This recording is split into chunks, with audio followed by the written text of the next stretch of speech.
Merci d'être là. Merci pour votre fidélité. Parce que chaque fois que j'ai eu à faire appel à vos services, vous m'avez honoré de votre présence, de votre amitié. Aujourd'hui, nous sommes là pour une conférence de presse pour faire le point sur les ragots, sur les mensonges, sur tout ce qui affabule autour de ma personne. Je suis un acteur politique depuis des décennies dans ce pays et tout ce que je fais est clair. Vous l'avez suivi. Depuis que le président de la République est tombé malade, tout le monde est allé de son bon couplet, de sa vérité, de ses affirmations. Je me suis permis de prendre la parole une seule fois, en bantou que je suis. Parce que pour un bantou, lorsqu'une personne est malade, c'est d'abord la compassion. C'est d'abord le sentiment de soutien vers sa personne. Quelles que soient les relations qu'on pouvait avoir. Même si c'est un adversaire politique. Au Gabon, il n'y a plus d'adversaires politiques, il n'y a plus que des ennemis qui veulent la mort de l'autre. Ce n'est pas mon cas. Je ne suis pas l'ennemi d'Ali Bongo. Et la seule fois où je me suis permis une parole, c'était pour dire que cette maladie frappe tout le Gabon. Parce qu'Ali Bongo, président de la République, malade, c'est tout le Gabon qui doit s'en préoccuper.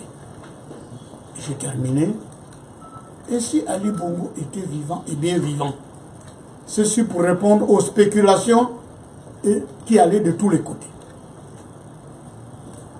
Comme tout ce que je dis arrive toujours, RFI, tous les médias, tous les acteurs viennent de me rejoindre pour dire qu'il est vivant. Mais ce n'est pas là l'objet de ma conférence de presse. Il s'est créé dans notre pays une classe de gens sans éducation, sans nom, qui se permet de manquer de respect à n'importe qui parce qu'ils affirment une vérité qu'ils pensent être une vérité d'évangile. Un monsieur que vous connaissez tous s'est permis de déclarer au cours d'un enregistrement qui circule que Maître Maïla serait allé au Maroc avec son ami Casimir Oyemba pour je ne sais pas quoi, pour ce qu'eux souhaitent. Casimir Oyemba est mon ami.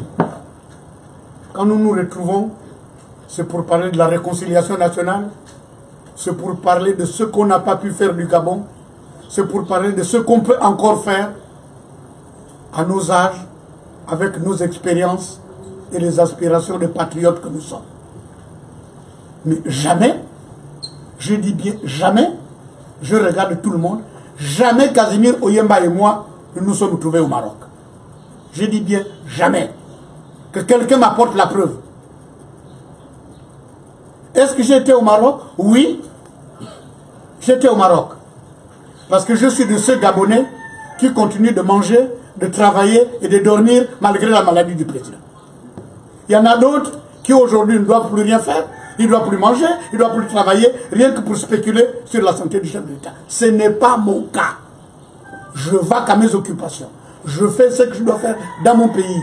J'entreprends des expéditions pour le développement. Je travaille dans ce pays comme je l'ai toujours fait. Sans m'attacher, sans être rivé matin et soir pour savoir ce qui est arrivé au président. Donc je demande formellement que quelqu'un m'apporte la preuve qu'il m'a vu à Rabat aux côtés du chef de l'État. Parce que, attention, ça se dit bien aussi bien à gauche qu'à droite. Parce qu'à droite on disait, vous vous rendez compte? C'est Maïla qu'on appelle. On n'a jamais appelé Maïla. Je dis bien jamais. Puisque maintenant il faut que je rende compte aux gens en détail par le menu de ce que je fais. Est-ce que j'étais au Maroc? Oui. J'étais au Maroc. J'étais au Maroc parce que retraité de la politique, ce n'est pas retraité de la vie. j'ai encore toute la vivacité. Ma mémoire est bonne. Ma santé est bonne, rassurez-vous. Et je travaille alors. La première fois, depuis qu'il est président, que j'ai rencontré le chef de l'État, c'était au Qatar, en présence du ministre Bilebiti. Quand cette rencontre a eu lieu, le premier, j'ai fait un communiqué pour dire, genre de mon parti au Gabonais, je viens de rencontrer le chef de l'État au Qatar. Depuis, le chef de l'État fait son chemin, gouverne le pays comme il l'entend. Maïla fait le sien, prend ses positions, anime son parti, fait ce qu'il a à faire. J'étais donc faire quoi au Maroc, puisque vous voulez le savoir? On m'a vu aux côtés de l'émir du Qatar. On m'a vu aux côtés des ministres qataris. J'ai des amitiés au Qatar, oui. Et de retour du Qatar, où ces mêmes messieurs avaient affirmé que je serais allé au Qatar, envoyé par Ali pour aller chercher de l'argent, comme eux ils ne pensent qu'argent, ils ne vivent qu'argent. Pour eux, l'argent c'est leur Dieu, moi, l'argent c'est pas mon Dieu. L'argent c'est mon serviteur. Je fais avec ce que me commande et le devoir et ma façon et ma vision des choses. Donc, j'ai créé ici une association gabonaise des amis du Qatar. Et ce monsieur habillé là porte la tenue de cette association qui travaille avec le Qatar sur le projet de développement économique dans le domaine de la santé, dans le domaine de l'agriculture, dans tout ce que nous sommes en train de faire. J'ai donc invité ici les acteurs qataris pour qu'ils viennent voir sur le terrain dans quelle partie du pays on va mettre un hôpital, où est-ce qu'on peut mettre une cité, où est-ce qu'on peut... Et le visa leur a été refusé. M. Isid n'a donc pas pu venir au Gabon. Comme eux peuvent venir au Maroc sans visa, comme moi aussi je peux aller au Maroc sans visa, nous nous sommes donc donné rendez-vous au Maroc, à Casablanca. Et ceci, de longue date, il y a eu cette coïncidence que le chef de l'État s'y trouve à cause de son état de santé. Mais dans la vie, il y a des coïncidences heureuses. Il y en a qui le sont moins. À chacun de vous de qualifier celle-là qui me vaut aujourd'hui d'être accusé d'être allé au Maroc rencontrer le président. Je n'ai jamais été à Rabat. Puisqu'il y a des espions qui me filment, qui suivent mes mouvements, qui me filment en descendant l'escalador à Casablanca, que quelqu'un m'apporte la preuve que j'étais à Rabat. Alors, ceux de ma droite, monsieur, rassurez-vous, je n'ai jamais été appelé au Maroc aux côtés du président. Ceux de ma gauche, monsieur, rassurez-vous, arrêtez de mentir, Maïla n'a jamais été, je dis bien jamais été au Maroc pour rencontrer le chef de l'État. Je n'ai donc pas mis les pieds à Casablanca, à Rabat.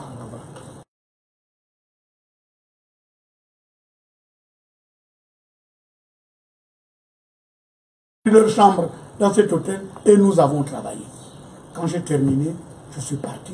Eux aussi, nous avons pris l'avion le même jour. Eux pour retourner au Qatar, moi pour rentrer au Gabon. Donc qu'on arrête cette campagne de dénigrement, cette campagne où on met les mots dans la bouche des gens pour leur faire dire des choses qui ne sont pas exactes.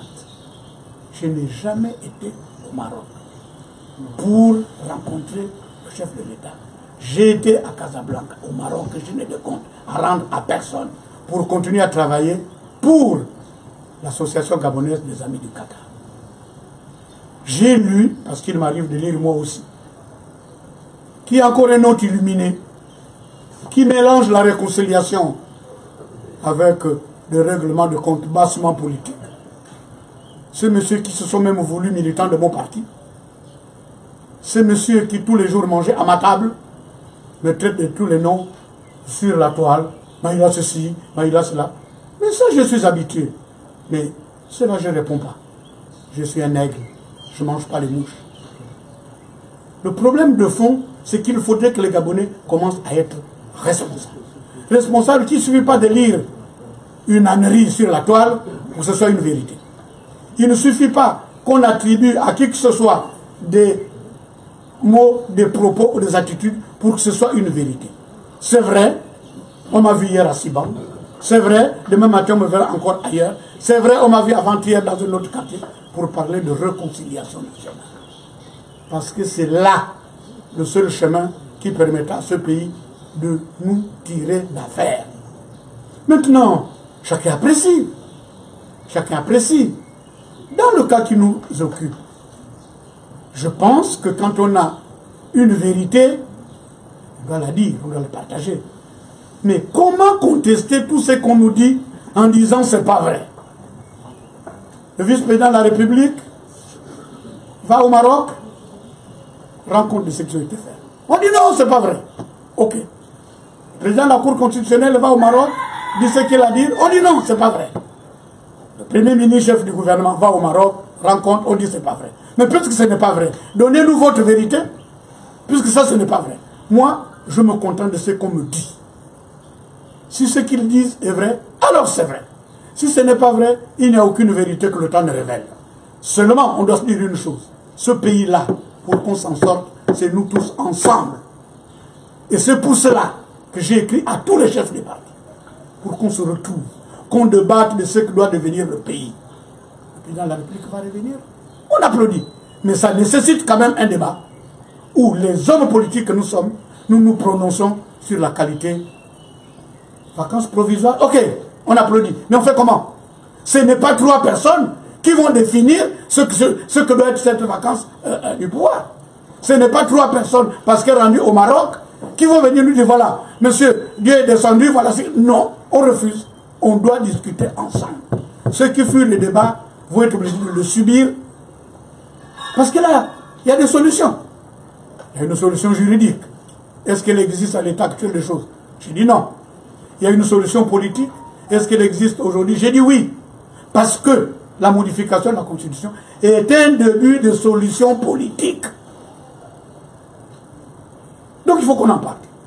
Alors, une fois que j'ai parlé de cela, en ces termes-là, voici madame, voici monsieur, voici mademoiselle, ce que Maïla pense aujourd'hui de la situation du pays. Je n'ai pas besoin d'insister pour dire que le monsieur qui a fait la vidéo est un menteur. Un fiefé menteur. Si c'est un père de famille, ses enfants devraient avoir honte d'avoir un père qui invente des choses comme ça sur d'autres personnes. Monsieur, madame, mademoiselle, je pense que une conférence de presse, c'est votre serviteur l'animateur qui est là pour répondre aux questions. C'est vous, mesdames et messieurs de la presse, avec les très bonnes questions que vous allez avoir à me poser, pour que je vous donne des très bonnes réponses. Et même si à ma droite est assis le président exécutif de l'UPNR, ce n'est pas du parti que nous sommes venus parler aujourd'hui. Ce n'est pas la position du parti que je donne ici, parce que c'est Maïla en personne qui est diabolisé et qui est mis à la vindicte, à qui on prête des intentions et tout, qu'on ne peut plus voir dans une rue sans qu'on envoie des sbires à la sorte de je ne sais pas qui essayer de l'agresser. Vous avez vu cette vidéo qui circule où Maïla, rentrant de chez lui, se trouve devant une route coupée et on me demande de l'argent. Je dis mais l'argent, j'en ai pas, je viens du village. Et parce que tu n'as pas d'argent, alors tu es un voleur. Admirez le tableau. Donc je pense qu'il faut que ce pays se calme. Nous sommes à une période difficile. Il faut que les acteurs, les vendeurs de haine et du désordre arrêtent. Parce qu'en ce moment, si le désordre s'empare de ce pays, c'est nous tous qui en pâtirons. Et ce n'est pas responsable de l'entendre comme je l'entends. Vous recevrez 500 000 francs par semaine pour faire du désordre. Vous irez... Ça ne paye pas et ça n'amènera personne d'autre au pouvoir si ce n'est pas le peuple gabonais et toute la classe qui le décide. Arrêtons ce petit jeu, ça ne profite à personne. Voilà, mesdames et messieurs, ce que je voulais dire en guise d'introduction. Pour ne pas prendre tout le temps pour moi, pour vous laisser à vous aussi un peu, pour que nous puissions échanger. Je suis à vous pour vos questions et vous, vous êtes prêts pour mes réponses. Merci beaucoup.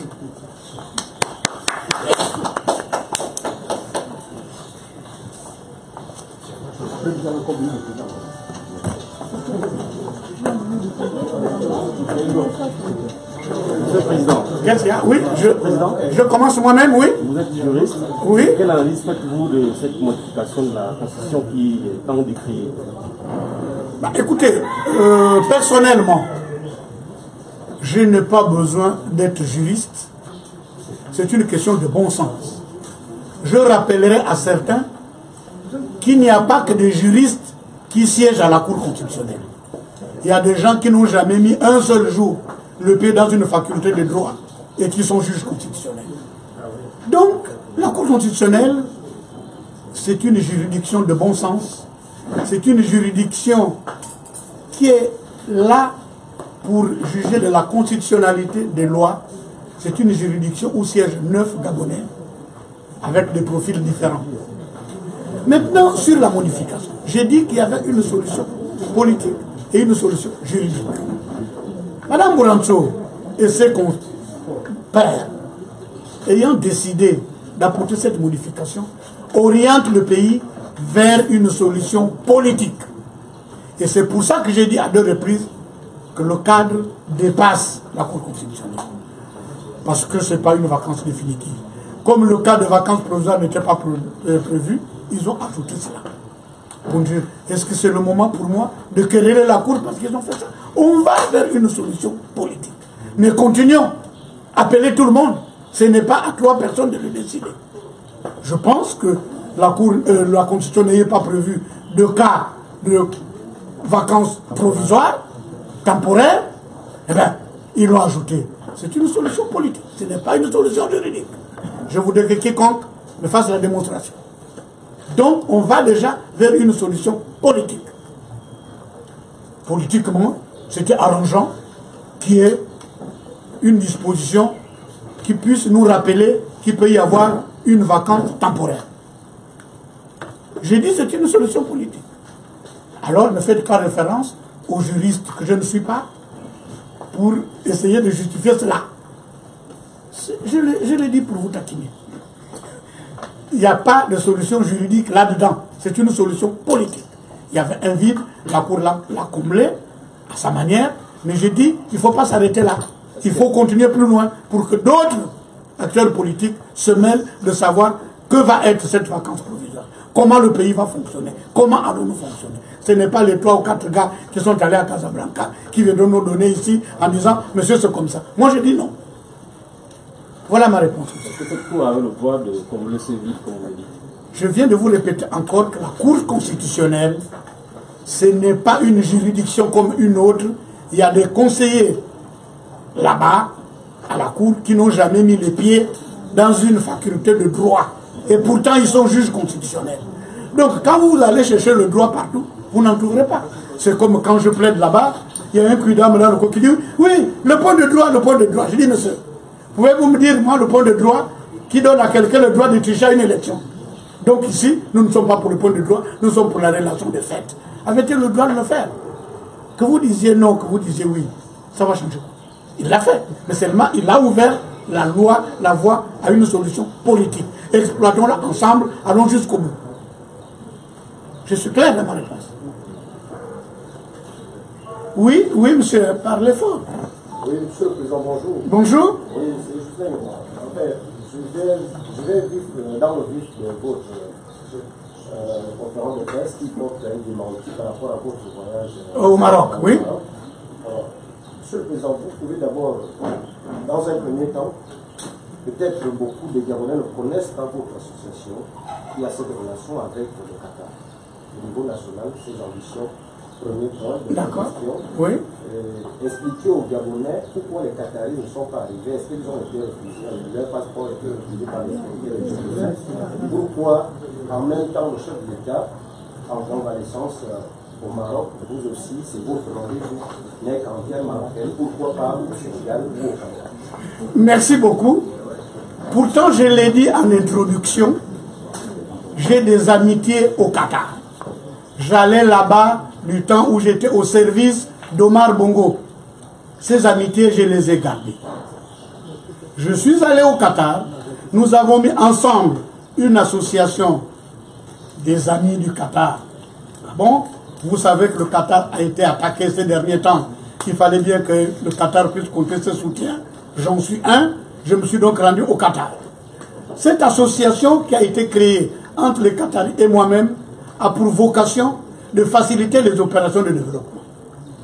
Nous avons un budget, nous avons identifié le domaine, par exemple, médical, nous avons identifié le domaine de développement dans l'agriculture, nous avons toutes choses qu'on doit faire en coopération avec les Qataris.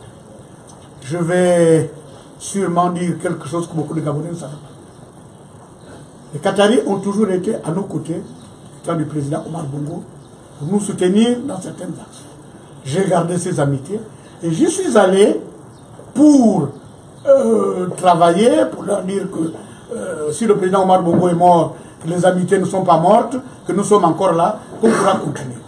Donc, pour ceux qui le veulent, nous avons même déjà tenu une première réunion de la création. Nous avons des membres ici et au Qatar. Et moi, je vous dis, j'ai demandé que M. Izid, qui est le chargé des relations extérieures de notre association, vienne ici. Le visa, lui, a été refusé. Je ne suis pas juge de la décision des autorités compétentes pour la délivrance de visa. Ils prennent une décision, je l'accepte. Alors nous nous sommes dit, et moi et mes amis, que moi, Maïla, je peux aller au Qatar, au Maroc sans visa. Eux aussi peuvent venir au Maroc sans visa. Donc nous, au Maroc, donc nous nous sommes donné rendez-vous au Maroc. Moi j'arrive, eux ils arrivent, on travaille, eux repartent vers leur pays et moi je vais vers mon pays. Je vous dis que ce rendez-vous était fixé de longue date. Le chef de l'État n'était même pas encore tombé malade. Donc je vous ai dit que si c'est une coïncidence, si c'est un hasard, que chacun le prenne comme il veut, mais je n'ai pas mis les pieds à Rabat. Je n'étais qu'à Casablanca. Mes amis aussi. Et nous ne nous sommes pas mêlés, on n'a pas qualité, on n'a pas titre de la santé du chef de l'État. De ce qui s'est dit, ce n'est pas ma vocation. Je ne vois pas quel que j'aurais été faire là-bas. Deux, je n'ai jamais été invité. Que ceux de ma droite qui sont jaloux en disant on a invité Maïla se rassurent, je n'ai jamais été invité. Que ceux qui sont à ma gauche, vendeurs de haine et d'illusion, qui font des vidéos pour qualifier Maïla de tous les noms, l'accusant d'être allé au Maroc, qu'ils se rassurent, s'ils veulent aller au Maroc, je leur paye les billets, le Maroc ne m'appartient pas. Je vous dis clairement, on aurait pu nous trouver au Sénégal, mais pourquoi voulez-vous que j'aille au Sénégal? Alors, eux, pour aller au Sénégal, il aurait fallu un visa. On a choisi un pays où tous les deux, on n'a pas besoin de visa. C'est le cas pour les Gabonais pour aller au Maroc, c'est le cas pour les Qataris d'aller au Maroc. Donc nous avons choisi le Maroc et Casablanca. Ceci avant que le chef de l'État ne tombe malade. Je ne vais pas renvoyer le rendez-vous au motif que le chef de l'État s'y trouverait dans l'État qui est le sien. Je ne vois pas pourquoi. On n'a pas fermé le Maroc, qui est un pays touristique, à tout le monde, au motif que le chef de l'État gabonais s'y trouve. Donc c'est là pure spéculation, c'est là pur mensonge. Et comme on a pris l'habitude de dire, chers Gabonais, écoutez-moi, je vous dis la vérité, c'est faux, en tout cas en ce qui me concerne. Je n'ai jamais été mêlé, ni de près, ni de loin, à la présence du président au Maroc. Que ce soit bien compris. Oui. Maître, bonjour. Bonjour. Je vous sais depuis très fort longtemps, grand homme politique, une grande éminence grise du parti, mais également aussi de l'opposition. Mais qu'est-ce qui vous gêne aujourd'hui que l'on puisse dire que vous étiez au Maroc pour rencontrer le président? Qu'est-ce qui vous gêne en réalité? Je vais vous dire ce qui me gêne en réalité. Si moi, je vais rencontrer le président, c'est à moi de le dire. Je l'ai rencontré au Qatar, en présence du ministre Bilebinze. C'est moi qui ai fait le communiqué. Pour dire, j'ai vu le président. Nous avons parlé du pays. Aujourd'hui, dans l'état où est le président, où tout le monde met des spéculations sur son état de santé, si je ne l'ai pas vu, vous ne voulez pas que moi je vous dise oui, pour que vous me demandiez après comment il se porte. Voilà ce qui me gêne. Parce que si je vous dis, j'étais au Maroc, j'ai vu le président, mais il se porte comment? Je ne suis pas capable de vous le dire. Un. De deux, vous avez là dehors des sbires qui pensent que prononcer le mot Ali Bongo veut dire trahir le vent. Ce n'est pas mon cas. Tout le monde m'a vu pendant les élections. J'ai battu campagne pour Pink, qu'on me regarde bien. Ceux qui font du bruit là, ils étaient loin pour guetter les miettes qui tombaient de la bouche de Pink. C'est pour ça que ça s'est aujourd'hui. Pas Maïla. J'étais là. Donc, ça me gêne, d'abord parce que c'est faux. Je ne cautionne pas un mensonge. Je vous jure, monsieur, si j'avais été au Maroc pour rencontrer le président, je vous aurais dit oui, j'y étais. Mais puisque je n'ai pas été, pourquoi voulez-vous que j'accepte? Vous comprenez ma position? Je n'ai pas été. Je n'ai pas de raison d'y être. On ne m'a pas invité. Je n'ai pas qualité à y être. Pourquoi voulez-vous que je sois? Je ne vois pas. Donc, comme je n'ai pas été, je n'ai pas accepté ces allégations mensongères qui spéculent en plus sur la santé du président. Ce n'est pas ma vocation. Ce n'est pas mon rôle. Je me contente de travailler dans mon pays, d'amener les gens pour investir, de faire ce que je fais. Ceux qui ont des yeux pour voir le voient. Il suffit d'aller à Yombi, il suffit d'aller partout, là, pour savoir que je me bats dans ce pays. Parce que je suis un acteur politique, je suis engagé dans le combat de développement. Et tout ce qui peut faire du bien au Gabon est bon. Et avec le Qatar, nous allons construire des hôpitaux. Vous vous rendez compte du bien que Bongolo fait aujourd'hui aux Gabonais par rapport aux hôpitaux officiels? Et si demain matin, avec nos efforts, nous réussissions à placer un hôpital quelque part, ce serait mauvais? Je ne vois pas. Donc, je vous dis pourquoi ça me gêne. 1, parce que c'est faux. 2, parce que je ne peux pas répondre aux questions que vous allez me poser par la suite. 3, parce que ce n'est pas ma vocation, ma place n'est pas là. Si on m'avait invité, oui, j'ai été parce qu'on m'a invité. Ce n'est pas le cas. On ne m'a pas invité. Je ne me mêle pas de ces questions-là. Je me suis mêlé en tant que Gabonais, en tant que Bantou, pour dire mon soutien à quelqu'un qui souffre. Chez nous, la force, quand votre adversaire est malade, c'est de le relever. Chez nous, la force, quand votre adversaire est en difficulté, c'est de dire je vous soutiens. Parce que la politique, c'est un combat d'idées. C'est un débat démocratique. Ce n'est pas il faut que tu meurs pour que moi je vive. Non. Non. Moi, Ali est malade, mon souhait est qu'il se rétablisse. Même si je dois continuer le débat politique. Parce que sinon, quel autre adversaire j'aurais? Donc moi, je suis de tout cœur avec lui. Je veux qu'il se rétablisse. Bon, quand il sera là, s'il veut qu'on engage le débat politique, on l'engagera. Voilà pourquoi je dis, quel que soit ce qui va se passer, il faut que les acteurs politiques se retrouvent. Il n'appartient pas à deux quidam d'aller sceller le sort de tout le Gabon. Nous tous, on doit être là. Ce sont les chefs de parti qui présentent les députés. C'est dans l'Assemblée qu'on prend les ministres. Ou au Sénat. Dans ces conditions-là, nous, chefs de parti politique, j'étais hier, je ne serai plus demain, qui désignons les candidats aux élections. Nous avons le devoir de savoir comment ce pays va être conduit. On vient de faire des élections, vous savez ce qu'elles sont. Il paraît qu'on va installer l'Assemblée. Qui a envoyé ces députés? Ce sont les chefs de parti. Nous avons donc le devoir de prendre position, de dire qu'est-ce que nous entendons pendant cette période. Croyez-moi que ce sera très difficile. J'ai encore une question à ma gauche, oui?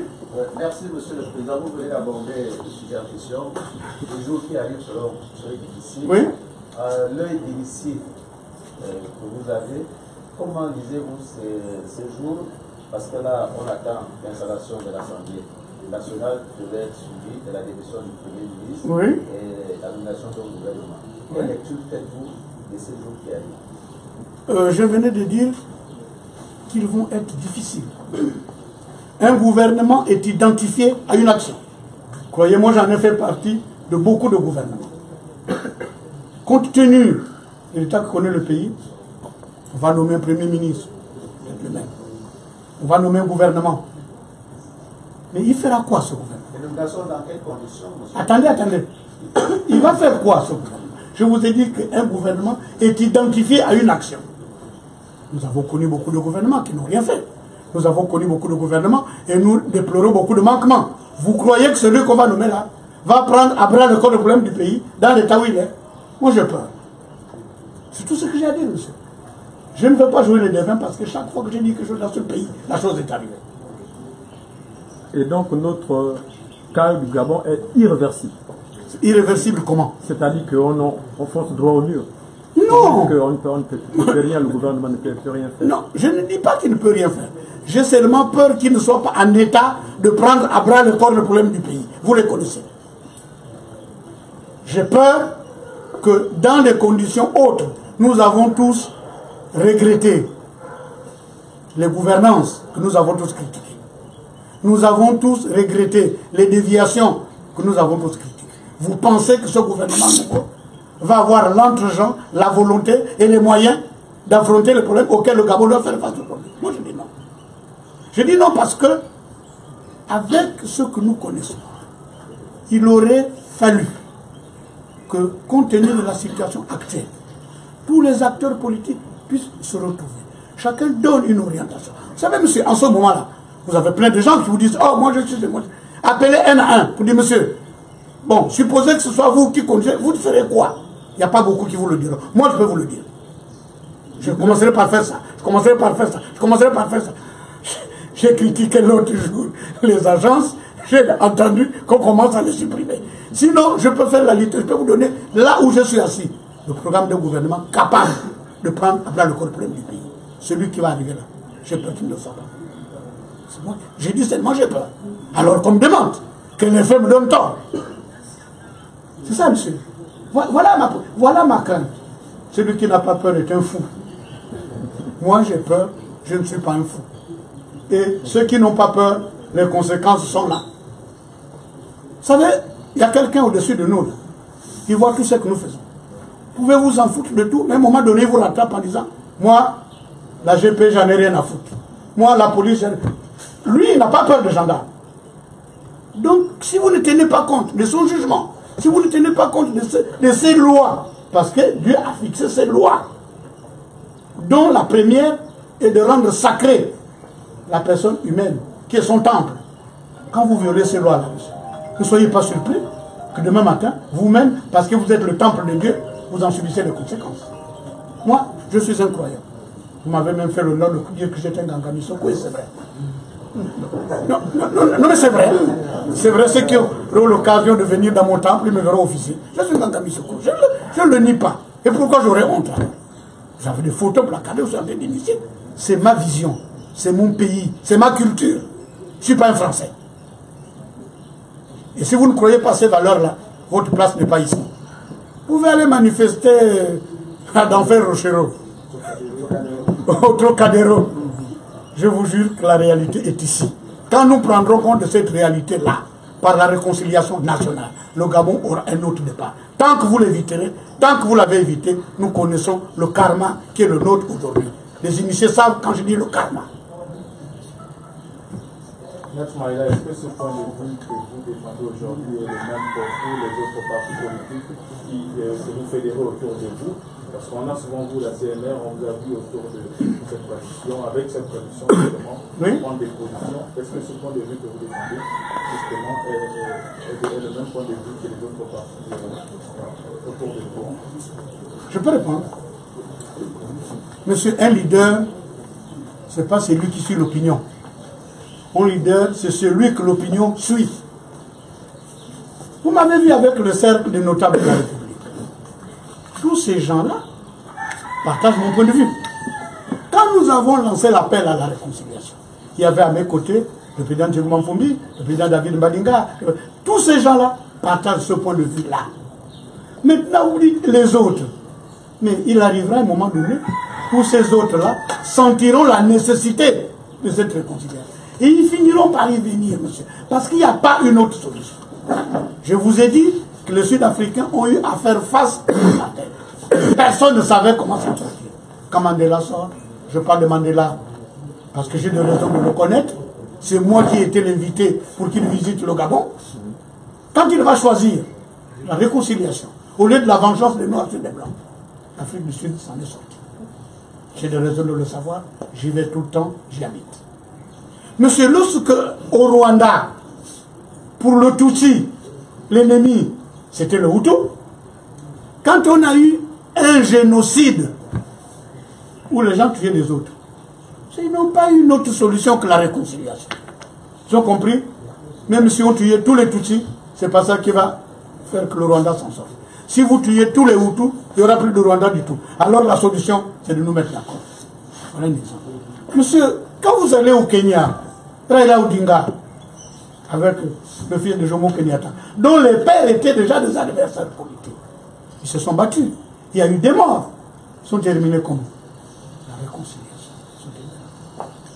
La Côte d'Ivoire, que vous avez tous des raisons de connaître, a organisé un forum de la réconciliation, où j'ai vu de mes yeux Ouattara, Gbagbo, Dédié, chacun allait à la télévision pratiquement se confesser.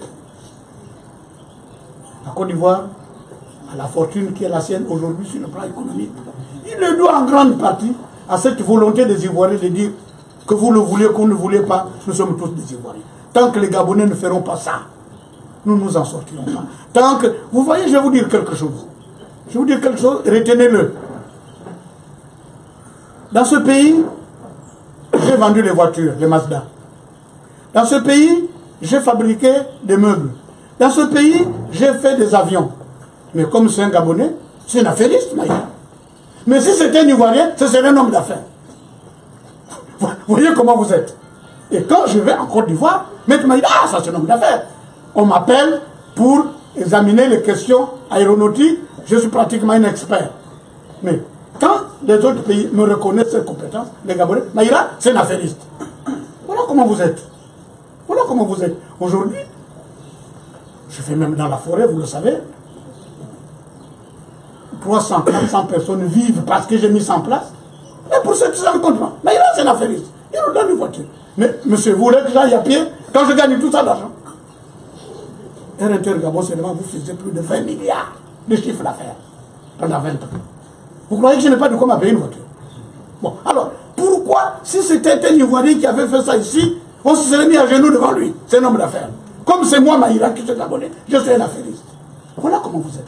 J'étais président de la Chambre de commerce, monsieur. J'ai mis en place une banque qui devait être là pour prêter de l'argent à tous les Gabonais qui voulaient entreprendre. Le président Abdou Diouf, qui est un ami du Gabon, a fait l'opération Maîtrisard en prenant le modèle sur ce que j'avais préconisé à la Chambre de commerce. Monsieur le Président, comment comptez-vous en sortir? Maître Maïla, s'il y a 2000 qui bénéficient de l'opération Maîtrisard, s'il y a seulement 100 qui s'en sortent, ce sera un succès. Voilà la réponse de quelqu'un aussi réfléchi, aussi mûr que le président Abdou Diouf. Faites-le au Gabon, vous allez voir. Nous, on a hérité des ministères de PME. Les ministères, c'est du papier. Les ministères, c'est rien du tout, c'est du papier. Il n'y a rien. Moi, j'avais proposé une banque. Donc, vous voyez, quand nous aurons une conférence de presse sur les questions de développement, je développerai que ce que moi j'entends pour que les Gabonais produisent ce qu'ils mangent et arrêtent de ne manger que ce qui vient ailleurs. Vous savez, le REGAN, c'est le réseau qui s'occupe des coopératives au Gabon. Il y en a 800. Mais ce ne passe pratiquement inaperçu. Les gens ne parlent pas d'eux, alors qu'ils sont en train d'initier une opération qui peut faire en sorte que demain matin, des Gabonais mangent parce qu'ils ont produit, et non pas parce qu'on a importé. Voyez-vous, les questions du pays, nous en viendrons le jour que vous voudrez. Là, je suis venu pour une mise au point. Donc, ceux qui partagent son point de vue sont nombreux, c'est vrai. Allez dans les quartiers. Ceux qui pensent que nous pourrons nous en sortir que par la réconciliation nationale sont nombreux. Il y en a qui mettent le doute. Seulement quand ils sont coincés, ils disent « Ah oui, la réconciliation, ah tiens, vous en venez vous aussi ». C'est ça le problème. C'est notre karma qui est comme ça. C'est le Gabonais qui est comme ça. Si vous êtes beau, ah vous devez être un Togolais. Vous êtes Gabonais. Ah non, le Gabonais ne peut pas être beau comme vous. Voilà le Gabonais. Je n'y peux rien. Je ne peux pas aller changer tout le monde. Mais voilà votre mentalité. Voilà ce que vous êtes. Donc, j'ai fait cette mise au point sur ce qu'on me dit. J'ai dit pourquoi. Je vous dis que je n'ai pas été au Maroc parce que je n'ai pas été. Maintenant, si quelqu'un a une autre question. Maïla, oui. Justement, apparemment, le fait d'avoir été au Maroc oui. ne pose pas véritablement de problème. C'est plutôt le fait qu'on dise que vous avez été à Rabat qui pose problème. Et d'ailleurs, un de nos confrères dit que Rabat serait devenu la capitale du Gabon. Voilà. Alors, vous disiez que 3 personnalités se sont rendues au chevet d'Ali Bongo. On les a filmés. Voilà. Oui, justement. Et ce qui semble insuffisant pour vous, c'est qu'il n'y a eu que ces 3 personnes-là. Vous auriez peut-être voulu qu'il y ait d'autres personnes à leur côté. Ou alors, vous appelez toujours à ce que... revenons plutôt sur la décision de la Cour. Vous parlez d'une décision politique, mais c'est plutôt une décision d'opportunité. Oui. Donc, votre solution serait laquelle? Ou bien détenez-vous des informations qui pourraient laisser penser que la Cour va vers une solution politique plutôt que juridique du conflit? Ce que j'appelle conflit, c'est... Non, ce n'est pas un conflit de la situation. Je fais une analyse, monsieur. Ça fait bientôt 40 ans que je m'occupe des questions politiques au Gabon. Chaque fois que nous avons fait une côte mal taillée, un appui est acceptable que si elle a été taillée par nous tous. C'est une côte mal taillée, cette révision constitutionnelle. C'est une côte mal taillée que nous devons tous tailler ensemble pour que personne n'ait à la critiquer. Moi, je préfère, et je le souhaite encore, que la Cour constitutionnelle, que le gouvernement, tout le monde se retrouve, qu'on dise la vérité, la voici. Là n'est pas le problème. Mais que ce soit nous tous, parce que c'est nous les acteurs politiques, ensemble, et disons, voilà le chemin ensemble. Nous avons eu une seule fois cette opportunité, c'est les accords de Paris. Les accords de Paris nous ont sauvés de beaucoup de choses. Malheureusement, on a tout de suite changé les décisions que nous avons prises. Nous avons même arrêté une constitution qui serait un modèle. Parce que nous avons été ensemble, monsieur. Parce que personne n'a jamais été écarté. Parce qu'il y a Wonjo, Kawe, Nangema, Maïla, Assele, tout le monde. On a dit voilà ce que nous voulons faire. Tant qu'on ne fera pas ça sur le sol gabonais. Je dis bien que ce ne sont pas les 3 hirondelles qui sont allées à Rabat qui vont faire le printemps. Ce n'est pas péjoratif. Hein? Une hirondelle ne fait pas le printemps. Ce ne sont pas les 3 hirondelles qui ont été à Rabat qui vont faire le printemps du Gabon. Il faudrait que tout le monde mette sa main à la pâte. Et du travail, il y en a. Et je ne pense pas que les 3 là puissent se targuer d'avoir et la connaissance et l'expérience nécessaire pour sortir ce pays. Et la légitimité aussi, surtout quand on observe l'absence. Voilà, monsieur, vous me complétez. Donc, je vous dis, tous ceux qui me regardent là, quand ils sont au fond de leur cuisine, ils disent bien Maïla a raison. Mais on ne peut pas le dire dehors parce qu'on va dire c'est encore lui. Vérifiez. Vous allez le voir, je vous donne rendez-vous. Je vais étirer. Essayez de le voir ensemble. Vous allez voir. Justement, on va le voir, M. Maïla, vous entendre parler, on a l'impression que vous faites des appels de base au système parce que l'avantage avec vous, c'est que vous parlez toujours avec beaucoup de citations, beaucoup de métaphores, beaucoup de faits, mais vous n'êtes pas clair en fait, M. Maïla. On a attendu les plus grands juristes, les plus grands juristes de ce pays, après cette décision de la Cour constitutionnelle, prendre position, s'exprimer et démontrer par A plus B si oui ou non la Cour constitutionnelle s'est trompée. Tout à l'heure, vous disiez que cette décision de la Cour était une décision politique. Vous avez dit que c'est sans commentaire et que voilà une décision politique, mais en tant que juriste, vous avez ce devoir d'éclairer la lanterne des Gabonais. Mais justement, j'ai éclairé la lanterne des Gabonais en disant ceci. Ce n'est pas en tant que juriste que j'analyse la situation, c'est en tant que Gabonais, c'est en tant que responsable politique. Parce que ne siège pas à la Cour constitutionnelle que les juristes. Ce n'est pas une juridiction de droit. Ok? Bon, maintenant, vous voulez que je condamne. Vous l'avez déjà tous fait. Je vous dis, ils ont laissé carrément le droit de côté pour adopter une solution politique. Le fait pour la Cour constitutionnelle de combler le vide sans consulter personne, c'est une décision politique, monsieur. Et je vous dis, la solution de ce pays, de cette situation, de cette crise, elle ne sera que politique. Tous ceux qui auront cherché le droit dedans, se mettront le doigt dans l'œil. Il n'y a pas une solution juridique qui tienne la route. Parce que la solution juridique, monsieur, elle va être très courte. Elle va être très courte. Comment vous allez l'appliquer? Il n'y a pas de vacances le 28. À supposer que ce soit le cas. Vous allez demander au président de la Cour du Sénat d'assurer l'intérim, n'est-ce pas? Bien. L'intérim, ça lui donne 60 jours. 60 jours, il faut organiser des élections. Organiser les élections, le PDG va aller vous chercher son meilleur candidat qui soit sur la terre. Et demain matin, vous allez crier à la triche. Vous savez bien que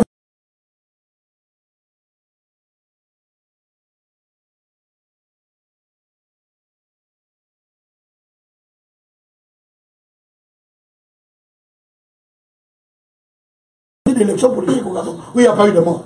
Monsieur, les morts, il y en a assez. Les morts, un mort de plus au Gabon, c'est un mort de trop.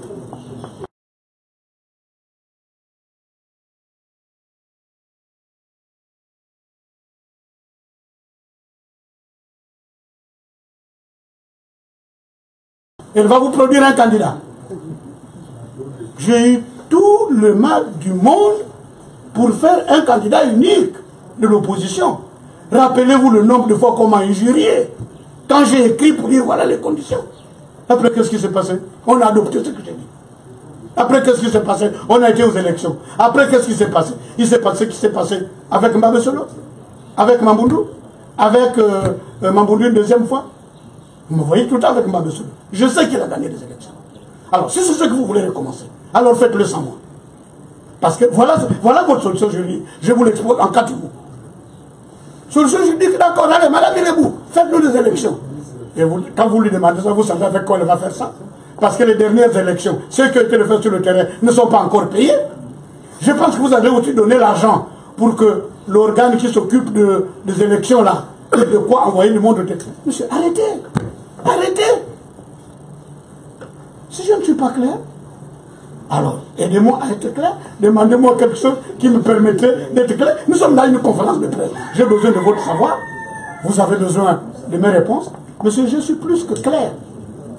Allez-y dans votre solution juridique, je vous dis, je ne suis pas d'accord. Oui, merci. Soyez plus clair justement sur la... Je suis plus clair. Non, sur un point. Voilà, allez-y. Sur l'absence de Mme Ndebou dans la délégation qui est allée au chevet d'Ali Bongo avant-hier. Je répète encore que ce n'est pas moi qui compose cette délégation, que je n'ai pas compétent. Voulez-vous que je vous dise quoi?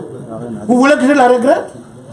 Que vous fassiez un commentaire d'un homme politique. Non, je ne peux pas faire un commentaire, parce que ceux qui ont invité les gens au Maroc n'ont pas jugé utile d'inviter les mots. Pourquoi voulez-vous que moi, qui n'ai rien à voir dedans, j'apprécie ou pas? Non, je ne veux pas qu'on aille chercher des considérations bassement ethniques ou régionalistes ou provincialistes. Elle n'était pas. Elle n'était pas. Mais ce n'est pas à moi de désigner les gens qui y vont. J'ai dit seulement que 3 hirondelles ne font pas le perdre. Oui. Votre indisponibilité temporaire, elle va durer combien de temps? Mon indisponibilité temporaire. Alors, soyez clairs, ne parlez pas de mon indisponibilité parce que, 1, je suis disponible moi H24, 2, j'anime mon pays, 3, j'entreprends des opérations. Donc, moi je ne suis pas disponible. Maintenant, vous me posez le cas sur l'indisponibilité du président de la République. Monsieur, il n'y a que le provisoire qui dure. Mais ce n'est pas à moi de décider, monsieur. Je parle des fois avec Dieu. Mais sur le sujet, on n'en a pas parlé. Très souvent, Dieu et moi, on a parlé. Mais sur le sujet, nous n'avons pas parlé. Ne me demandez pas ça à moi.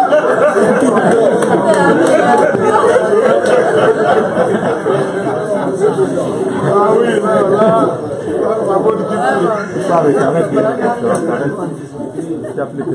Dieu et moi, on n'a pas échangé sur le sujet.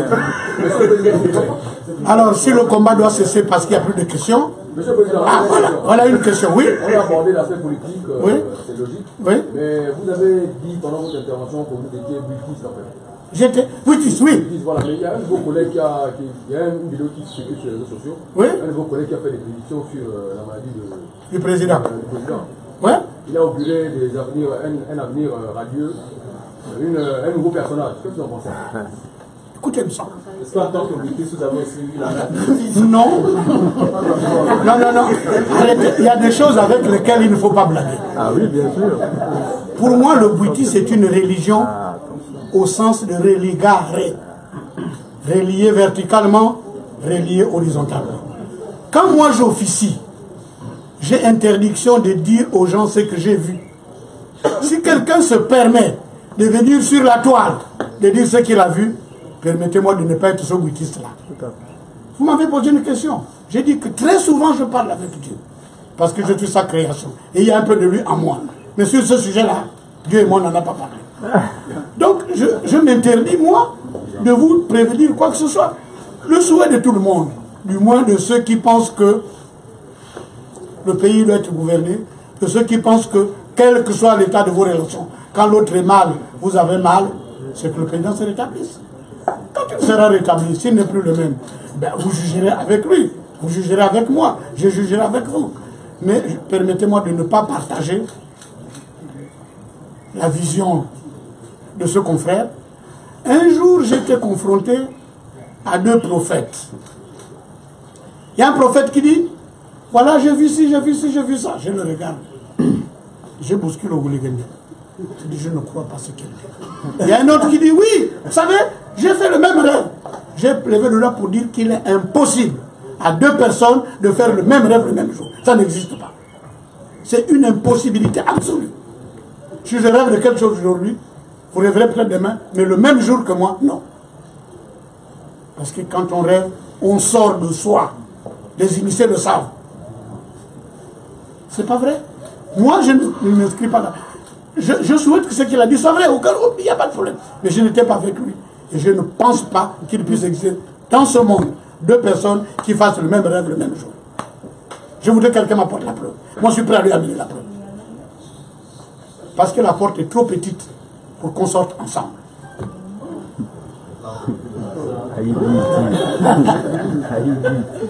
Je suis désolé, c'est comme ça. Alors, je ne sais pas si quelqu'un a encore une question à me poser. C'est bon. Alors, voyez-vous, je crois qu'on a fait une bonne conférence de presse. On va essayer de savoir combien vous êtes, vous